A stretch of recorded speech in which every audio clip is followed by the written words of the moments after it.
Sebagai negara yang dilintasi garis khatulistiwa, bukan rahasia lagi jika Indonesia memiliki kekayaan hayati dengan aneka rupa warna. Hanya di Indonesia, kita dapat menemukan beberapa jenis tumbuhan endemik, ciri khas alam beriklim tropis.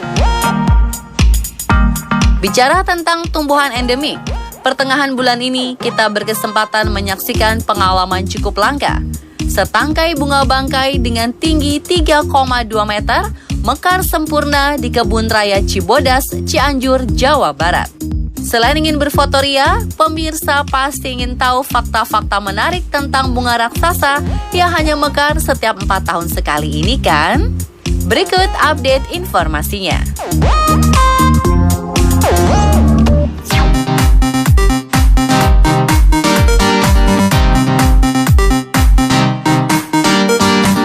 Umumnya, masyarakat lokal menyamakan bunga bangkai dengan Rafflesia arnoldi. Pemahaman salah tersebut disebabkan karena Rafflesia atau Padma raksasa dan bunga bangkai sama-sama mengeluarkan bau tidak sedap. Meskipun sama-sama tanaman endemik dari Sumatera, bentuk bunga Rafflesia melebar, sedangkan suwak raksasa bernama Latin Amorphallus titanium memiliki bunga tinggi dan memanjang. Jika Rafflesia merupakan tumbuhan terestrial parasit, bunga bangkai seutuhnya berkembang dari umbi. Rafflesia arnoldi itu juga disebut bunga bangkai. Mereka punya kesamaan yang sama, yaitu berbau bangkai ketika mekar, makanya disebut bunga bangkai. Kalau Rafflesia itu, dia tuh bunga tunggal. Bunga tunggal, udah gitu, dia parasit. Dia harus menempel tumbuh di inangnya, semacam namanya tetrastigma, itu dari suku Vitaceae. Nah, dia tinggal di sana.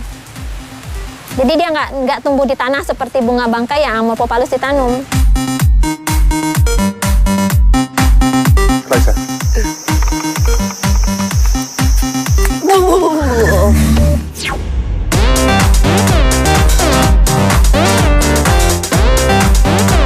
Pada tahun 2000, eksplorasi tanaman induk dilakukan dari Taman Nasional Kerinci sebelah. Meskipun populasi liarnya hanya ditemukan di Sumatera, keajaiban datang setelah bunga ini beradaptasi di Pulau Jawa hingga mampu bertahan hidup sampai 2 dekade. Awalnya ada 2 tanaman induk yang mencoba dibudidayakan, namun hanya 1 induk yang memiliki umbi berhasil disemaikan dan berbunga pada tahun 2003. Tumbuhan ini tuh pertama kali dikoleksikan di Cibodas itu tahun 2000. Itu dia koleksi tanaman itu diperoleh dari hasil eksplorasi tumbuhan ke kawasan Taman Nasional Kerinci Seblat. Tanaman induk ada 2, yang punya umbi ada 2. Yang pertama udah berbunga di tahun 2003 kalau saya nggak salah, dan itu tingginya cuma 180 cm. Nah, saudaranya yang satu lagi, temennya, bukan saudaranya sih, temennya, mungkin diambil dari 2 lokasi berbeda, itu yang besar. Nah, yang besar ini disertai biji waktu itu. Jadi masih ada bijinya.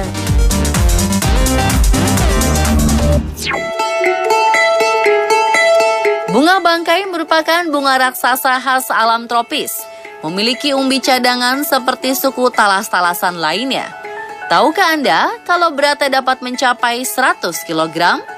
Saat ini bunga bangkai di Taman Cibodas memiliki tinggi 3,2 meter dengan diameter bunga mencapai 125 cm. Pada tahun ini, terjadi pola tak biasa pada siklus mekarnya bunga bangkai di Kebun Raya Cibodas.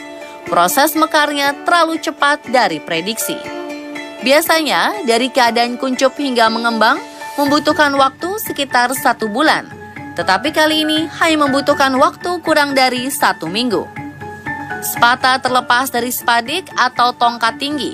Dimulai pada hari Senin 17 Desember kemarin, fase ini terjadi sekitar sepekan sebelum menguncup kembali. Suhu dan temperatur tertentu sangat mempengaruhi kembang kuncupnya bunga bangkai.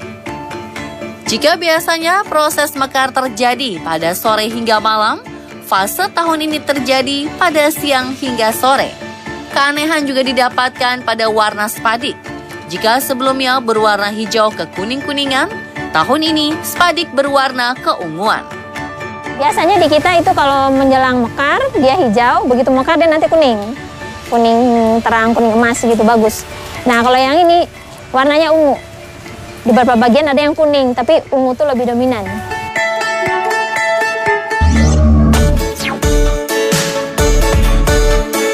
Bunga bangkai tergolong bunga spesial dengan memiliki 3 fase tumbuh.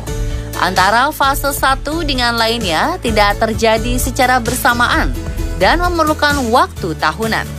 Pertama, siklus vegetatif, siklus dorman atau istirahat, dan generatif, yang mencengangkan usia bunga bangkai mencapai 29 tahun.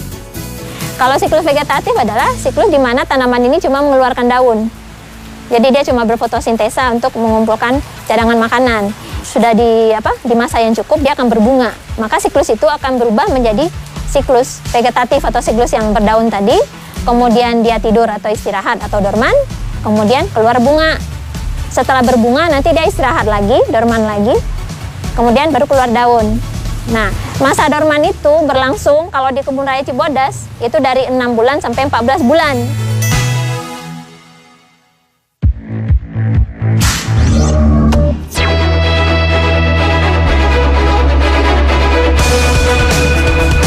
Jika bunga mawar mengeluarkan aroma wangi untuk menarik serangga penyuka madu, bunga bangkai mengeluarkan aroma tak sedap untuk menarik serangga penyuka bangkai seperti lalat atau kumbang untuk membantu penyerbukan sekaligus ciri bunga akan mekar. Saking kuatnya aroma bangkai, kabarnya kepekatan aromanya mencapai 100 meter. Bau bangkai tikus, bangkai apalah pokoknya. Pokoknya kayak bau daging busuk.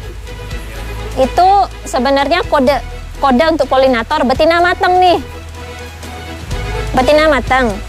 Jadi nanti harapannya polinator datang dengan serbu sari dari tanaman lain. Jadi nanti menyerbukan bunga itu. Itulah tadi liputan tentang bunga bangkai khas On The Spot. Saksikan terus On The Spot untuk update info wow dan kekinian lainnya.